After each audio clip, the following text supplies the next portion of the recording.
আহিলে কি হ'ব বুলি কয় কংগ্ৰেছে ইলেকশ্যনৰ সময়ত বিশেষকৈ ইলেকশ্যনৰ সময়ত সংখ্যালঘু ৰাইজক ভয় খুৱায় কি ভয় খুৱায় মছজিদ ভাঙি দিব ক'ৰবাত ভাঙিছে নেকি আজিলৈকে ক'ৰবাত ভাঙিল নেকি অসমত আমি 8 বছৰ শাসনত থাকিলো নৰেন্দ্ৰ মোদী ডাঙৰীয়া 10 বছৰ শাসনত থাকিল ক'ৰবাত মছজিদ ভাঙিল নেকি কওক আৰু এবাৰ কৈছে বোলে সংবিধানে বদলাই দিব এবাৰ নতুন কৈছে এটা কথাটো ক'ব নোৱাৰে মছজিদ ভাঙাৰ কথা এতিয়া ক'ব নোৱাৰে হয়নে নহয় কওক এবাৰ নতুনকে কোৱা আৰম্ভ কৰিছে বোলে কি এবাৰ বোলে সংবিধান বদলাই দিব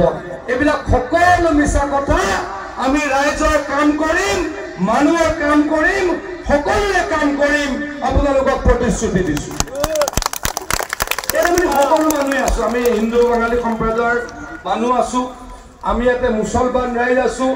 আমি সকলোৱে সুখে শান্তিৰে বাস কৰিছো হয়নে নহয় কওক আমিতো কোনো কাজিয়া লগা নাই কাজিয়া লাগিছো নেকি